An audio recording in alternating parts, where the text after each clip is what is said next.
Hi guys, this is Jason here with you guys for another video, and today we are going to talk about the Oregon Ducks on 19th ranked beating the 24th ranked Cal Golden Bears.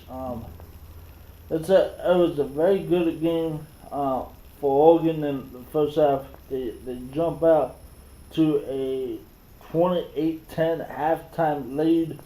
Hey, first half have been Oregon's deal in the first two games of the Pac-12 slate. Um, Logan looking good in the first half. Herbert was 10 out of 14 to 172, two touchdowns in that first half. Was looking great. Was looking phenomenal. As a potential number one pick should. Or at least the number one quarterback in the NFL draft should. Travis Dye, 8 carries, 71 yards. CJ Vidal also helped out as well too. He had also a big game on the ground. Donald Mitchell at halftime had 4 catches, 85 yards, and 1 touchdown.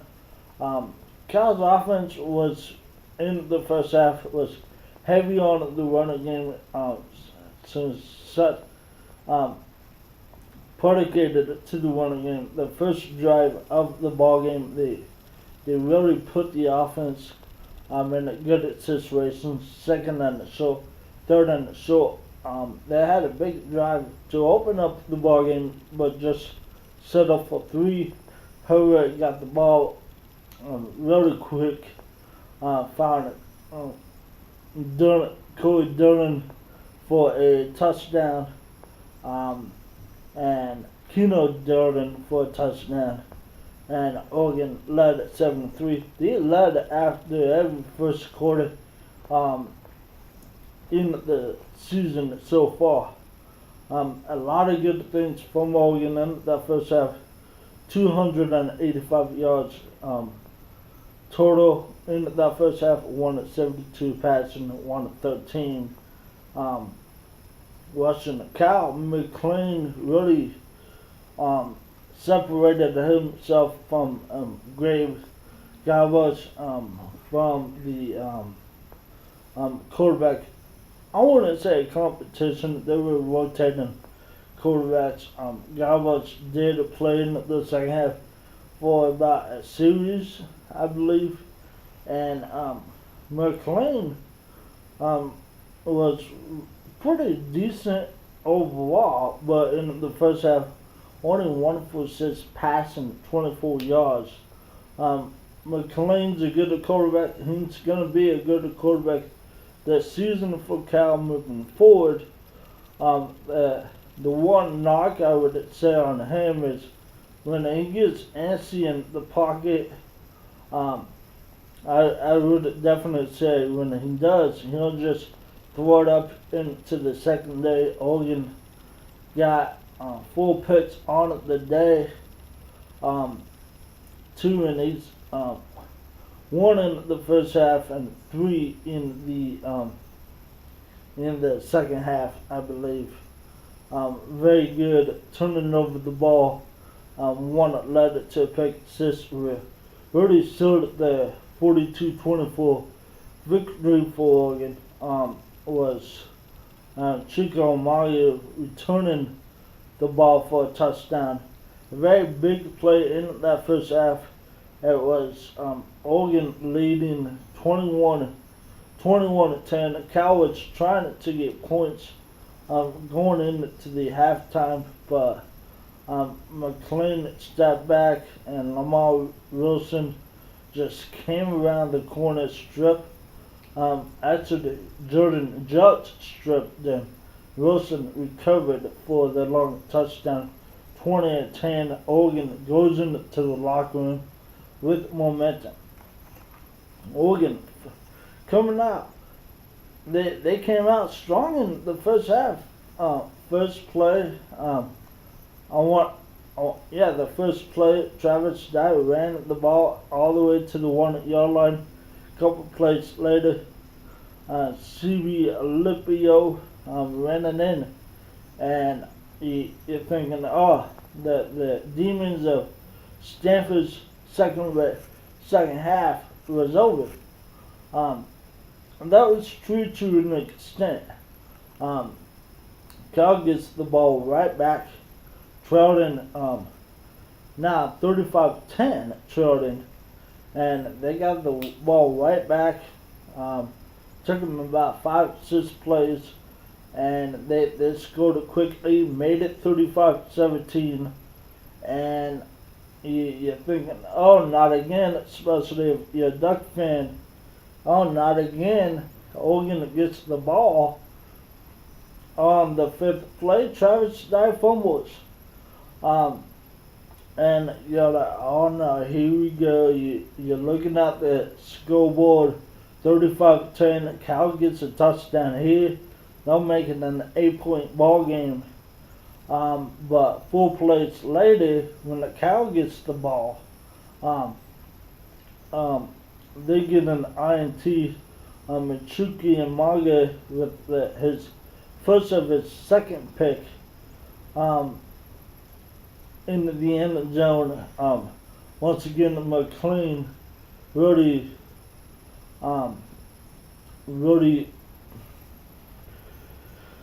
McLean stepping up, step up. Had a wide receiver, if he led the wide receiver to the left pylon, it's a touchdown. But what he did was he just threw the ball flat to the field goal post, and it was triple coverage that way, and the ball got picked. So it was only at 35-17. Cal did it. Yeah, 35-17 going into the fourth quarter, and another big play. I wouldn't say, yes, it was a big play, but play sequence is 35-17, and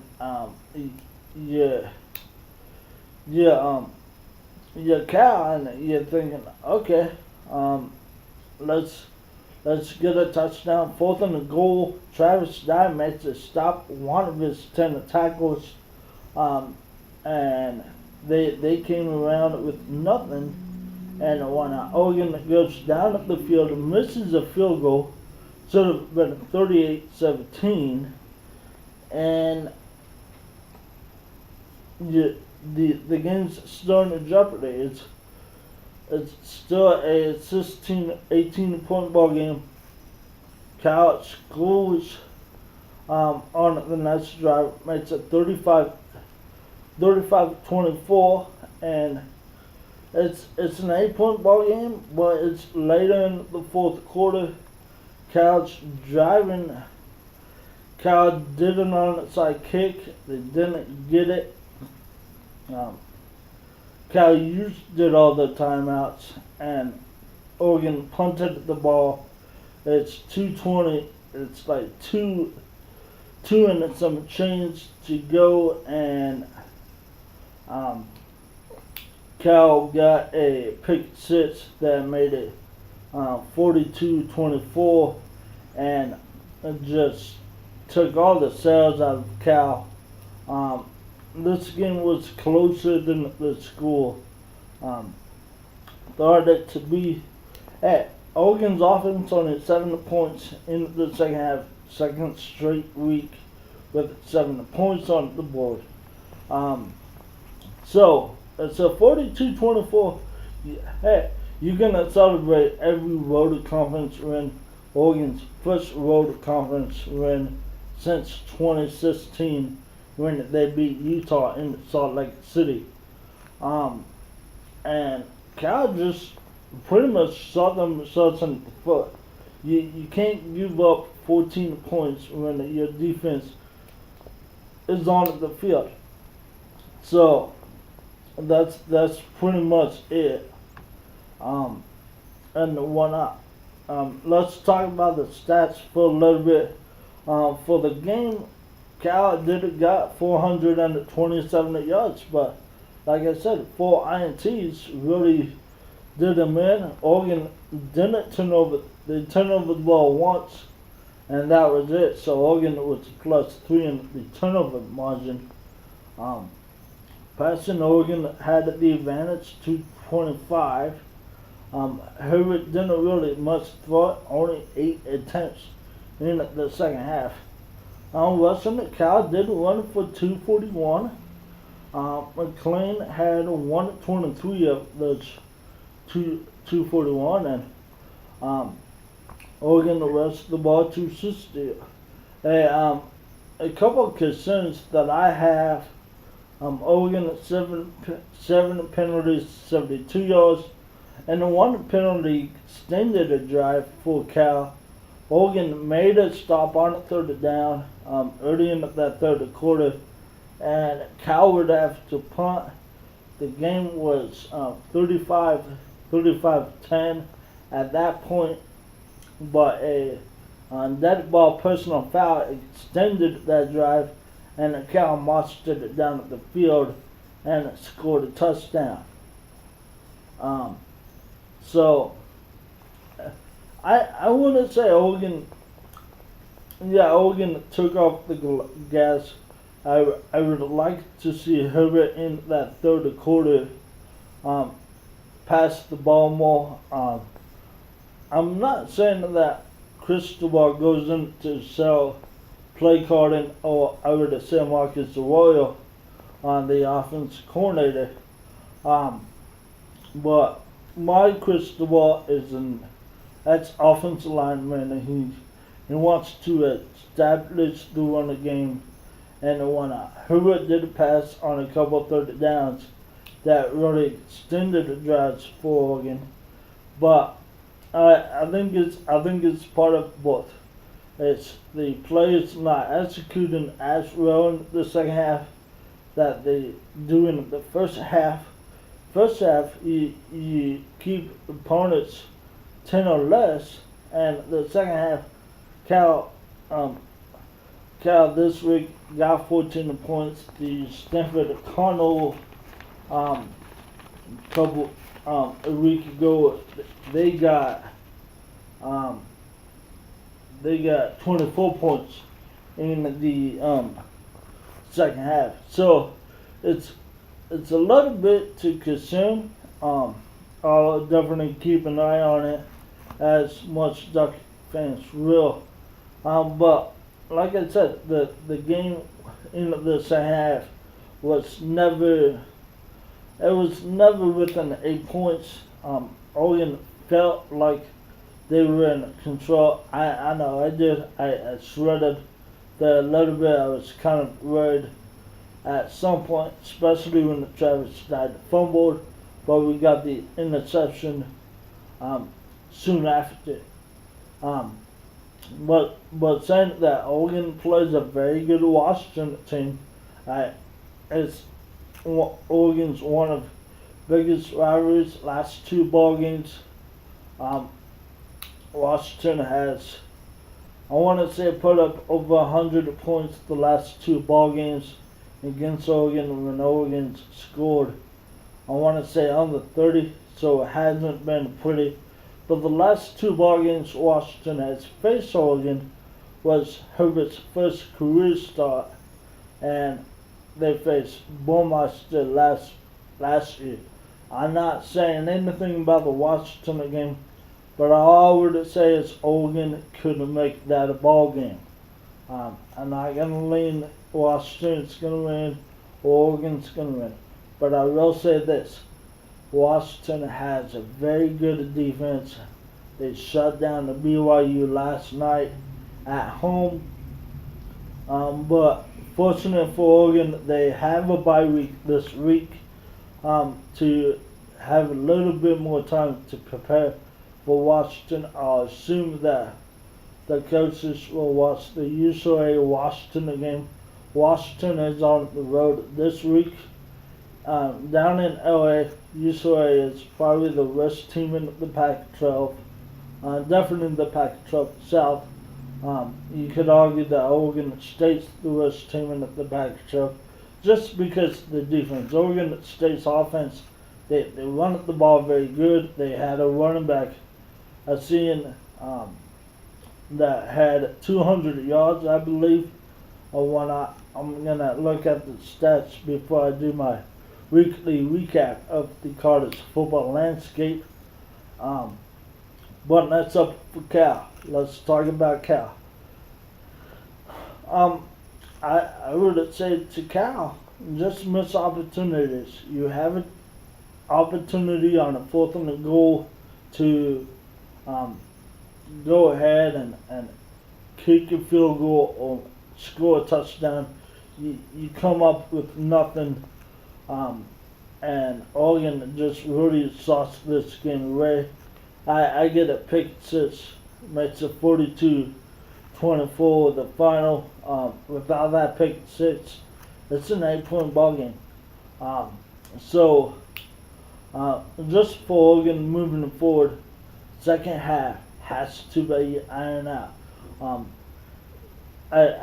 What I would like to see is Oregon being very aggressive coming out.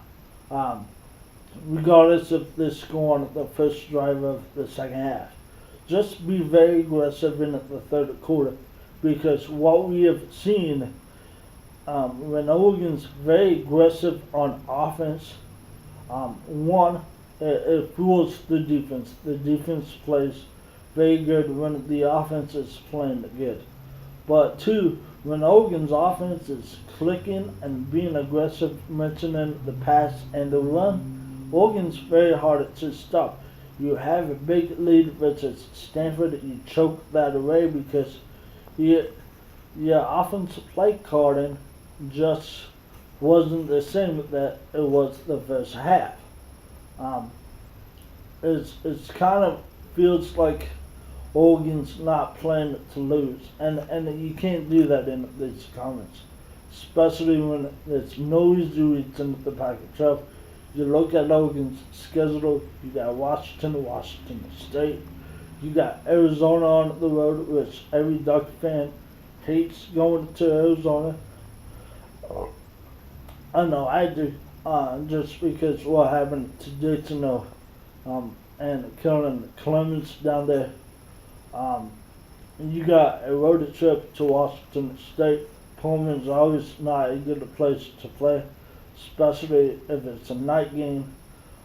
You do got Arizona State at home. You should be able to win that. You got UCLA at home. You should be able to win that. At Utah's offensively challenged at times. So it does set up Oregon for a good coming out of the bye week. That's what I would say. Oregon needed this win, and they got it done. And they're 1-1 in the Pac-12. And I will say this: Cal, that's up at Arizona. Should be a very good game. Cal should be able to get the victory, and it should be able to bounce back. But it is at Arizona. So once again, Oregon 42-24. This week, bye week, videos would be recap of the week of the NCAA on Monday, recap of the NFL on Tuesday, and it should have my preview videos up on Thursday, Friday. Once again, Oregon gets the victory of 42-24. They move up to 18th on the AP polls, and they enjoy a week off before they host Washington next week. Once again, my name's Ben Jason, and have a great day. I hope you guys are too, and have a great day, and go Dutch. Once again, my name's Ben Jason. Have a great day.